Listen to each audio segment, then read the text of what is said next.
Hello everyone. तो आज हम आपके लिए रिजर्व बैंक ऑफ इंडिया में लीगल ऑफिसर की ग्रेड बी की जॉब लेके आए हैं। तो आइए इसके बारे में डिटेल में बात करते हैं। यहाँ पर सैलरी जो है लोग बहुत अच्छी ऑफर कर रहे हैं। मैं सबसे पहले तो आपको यही बता दूं, जैसे कि आप देख पा रहे हैं कॉन्ट्रैक्ट बेस वैकेंसी है ये।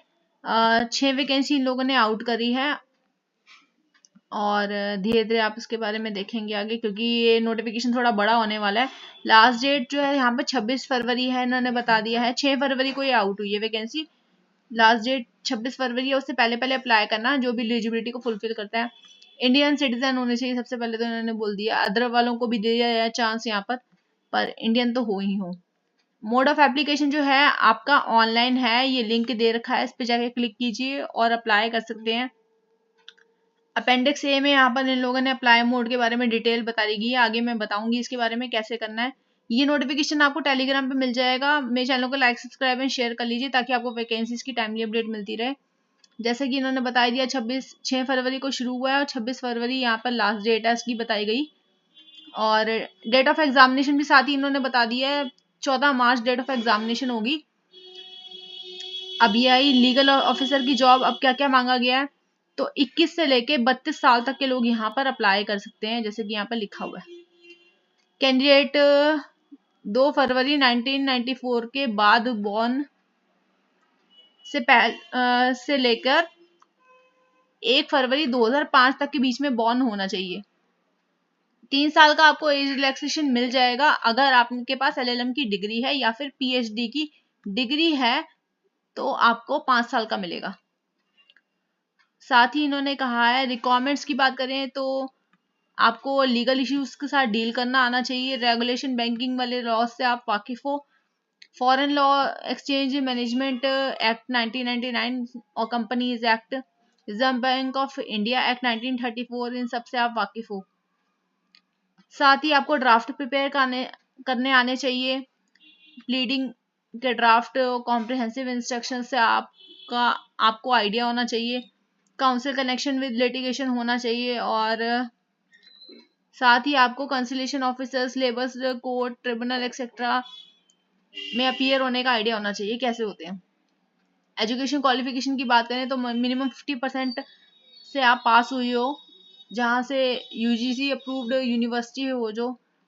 और अगर आप SC/ST कैटेगरी से बिलोंग करते हैं तो 45% काफी है। साथ ही इन्होंने एक्सपीरियंस की बात करी है, तो इनरोल होने चाहिए बार काउंसिल से एज एन एडवोकेट। साथ ही इन्होंने यहाँ बता दिया है 2 साल का एक्सपीरियंस होना चाहिए अगर आप एडवोकेट हो, या फिर अगर आप लॉ ऑफिसर हो और किसी बैंकिंग सेक्टर में काम कर रहे हो, या फिर आप फुल टाइम अगर टीचर भी हो लॉ कॉलेज में, यूनिवर्सिटी में, तो भी आप अप्लाई कर सकते हो। इससे बेटर अपॉर्चुनिटी नहीं हो सकती friends. Copy of the bar council registration enrolment certificate आपको यहाँ पर चाहिए होगा जब भी 2.1 पॉइंट की बात करी जाएगी। आगे हम बात करें तो डिजायरेबल क्या है, banking law, company law, labour law और कॉन्स्टिट्यूशनल लॉ का एक्सपीरियंस होना चाहिए। ड्राफ्टिंग भी आपको आनी चाहिए। सिलेबस जो है यहाँ पर बताया गया आगे, इसके बारे में भी मैं आपको धीरे धीरे बता दूंगी भी आगे। अब पेपर कैसे होगा, कैसे आपको सिलेक्शन मोड कैसा रहेगा आपका, तो सिलेक्शन जो होगा ऑनलाइन या ऑफलाइन होगा। एग्जामिनेशन और इंटरव्यू होगा। Examination shell consist of objective और डिस्क्रिप्टिव टाइप क्वेश्चन पेपर होंगे, जैसे कि आप देख पा रहे हैं। तो पहला पेपर जो है ऑब्जेक्टिव टाइप आपका होगा, जो कि 30 नंबर का होगा। साथ ही डिस्क्रिप्टिव जो होगा लॉ का, वो 120 नंबर का होगा। 3 घंटे का पेपर होने वाला है। इसके बाद पेपर 2 जो है आपका इंग्लिश का होगा, जो कि 100 नंबर का होगा, ये भी 3 घंटे का होगा। टोटल 250 नंबर यहीं तक हो गए। और इंटरव्यू होगा 40 नंबर का, तो 290 मार्क्स के ओवरऑल आपका पूरा ये रहेगा paper. Question paper general knowledge of law का जो होगा will be displayed in English और हिंदी लैंग्वेज में होगा। आप अपने हिसाब से लैंग्वेज चूज कर सकते हैं। ये अदर पोस्ट के बारे में भी यहाँ पर टाइम टू टाइम बीच बीच में बता दिया गया है, तो हम इसके बारे में बात नहीं करेंगे क्योंकि हमारा इससे अभी कोई लेन देन नहीं है। हम सिर्फ लॉ की पोस्ट के बारे में बात कर रहे हैं यहाँ पर, तो आपको उसके बारे में ही धीरे धीरे बताती हूँ मैं। जस्ट थोड़ा नोटिफिकेशन बड़ा होने वाला है, तो आपको पढ़ने में भी थोड़ी दिक्कत आ सकती है, इसलिए मैं मेन पॉइंट बता रही हूँ। यहाँ पर आपकी फीस जो है, एप्लीकेशन फीस जो बताई गई है, वो SC/ST वालों के लिए 100 रुपये बताइए प्लस GST। और जनरल वालों के लिए 600 प्लस GST 18% GST उन्होंने बोल दिया। स्टाफ का कोई होगा तो वो नील है। अब ये मंथली बता दिए सैलरी आपकी कितनी होगी। तो ग्रेड बी वालों की हम बात नहीं करते क्योंकि लॉ ऑफिसर ग्रेड बी में आ रहा है, तो हम इसकी बात करते हैं। यहाँ पर 78,450 आपकी मंथली यहाँ पर बताई गई है। स्टार्टिंग तो एटलीस्ट इतनी है, उसके बाद धीरे धीरे बढ़ेगी। और आगे बात करें रेसिडेंशियल अकोमोडेशन की, तो सर्टेन सेंटर्स जो होंगे limited number of residential quarter available हैं। Facility for securing residential accommodation on lease however exist of all centres guidelines के अकॉर्डिंग होगा।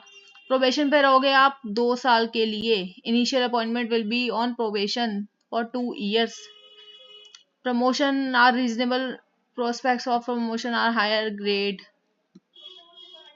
प्लेस ऑफ पोस्टिंग जो है आपकी अप्लाइबल टू बी पोस्टेड होगे,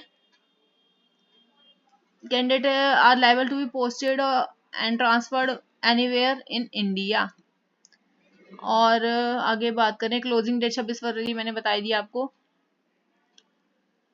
ये इन्होंने ऑनलाइन मोड के बारे में बताया गया, इस पर क्लिक करेंगे तो सीधा उस पर पहुंच जाएंगे। अगर आपको कोई क्वारी होती है तो ये इन्होंने हेल्प डेस्क के लिए दे रखा है यहाँ पर, इस पर जाके आप हेल्प ले सकते हैं। ये मोबाइल नंबर और उसके बारे में थोड़ा बहुत बता दिया गया है यहाँ पर, और कुछ नहीं है ज़्यादा इसमें। यहाँ कुछ मार्क्स के बारे में बताया गया, लेकिन अगर अदर कैटेगरीज का है आई गेस, हमारा से कोई नहीं। ये एग्जाम सेंटर बताए गए हैं, आप यहाँ से देख सकते हैं पूरे जो आपका एग्जाम सेंटर आपको कहाँ चाहिए, कौन सी लोकेशन पे चाहिए, इस हिसाब से आप सिलेक्ट कर सकते हैं इसको। अप्लाई कैसे करना है मैंने बता दिया, ये वेबसाइट दे रखी है इन्होंने, इस पर जाइए और ऑनलाइन आप अप्लाई कर सकते हैं इजीली। ऑनलाइन मोड ही रहेगा अप्लाई का, और कोई मोड नहीं है, तो किसी और मोड के सहारे वैकेंसी को मिस मत कर देना। Prescribed format of certificates to be produce candidate belong to schedule caste और शेड्यूल ट्राइब। ये SC ST वालों के लिए है, इसमें नीचे आगे दे रखा है, जैसे कि यहाँ पे इन्होंने बता दिया अपेंडिक्स 7 में दे रखा है इसके बारे में, तो आप जाके इसमें देख सकते हैं।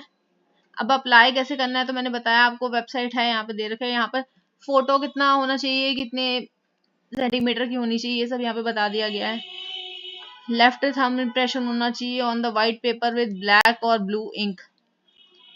और detail under guidelines for scanning the photograph and signature, ये D में बताया गया है, जैसे कि आपको बता रहे कैपिटल लेटर्स में आपको एक्सेप्ट नहीं किया जाएगा। और यहाँ पे बता दिया है किसी किसी का लेफ्ट थंब नहीं है, तो if a candidate not having left thumb he she may use right thumb for applying. यहाँ डिक्लेरेशन भी देना होगा आपको, डिक्लेरेशन का भी बता दिया गया है यहाँ पर। और ये सब वो जनरल इंस्ट्रक्शंस है एक तरह से, आप कैसे अप्लाई कर सकते हैं इसके बारे में हम इसके बारे में बात नहीं करेंगे क्योंकि वीडियो बहुत लंबा हो रहा है फिर। और आगे बात करें, लाइव कैप्चर होगी यहाँ पे फोटो आपकी, इन्होंने बताया लाइव कैप्चर होगी फोटो। डॉक्यूमेंट्स ढंग से अपलोड करना प्रॉपर। और ये सिलेबस बता दिया गया इन्होंने, लॉ ऑफिसर का सिलेबस क्या जाएगा, ये जनरल नॉलेज ऑफ लॉ में आपसे क्या क्या पूछा जाएगा ये इन्होंने यहाँ पे बताया गया। ऑब्जेक्टिव और डिस्क्रिप्टिव में constitution law, administrative law, financial sector laws, procedure law, principle of statutory interpretation and legal drafting. The above syllabus is only indicative not exhaustive. Exhaustive नहीं है सिलेबस, अपने आप में बता दिया जाए पहले। तो फ्रेंड्स बस यही था आज की वैकेंसी में। अगर आपको कोई क्वारी हो इसके रिगार्डिंग तो आप मेरे से पूछ सकते हैं कमेंट करके, या फिर मैं इस नोटिफिकेशन को टेलीग्राम पे शेयर करूंगी, तो वहां पे जाके भी इसको देख सकते हैं। थैंक यू फ्रेंड्स, आज की वैकेंसी में बस इतना ही था।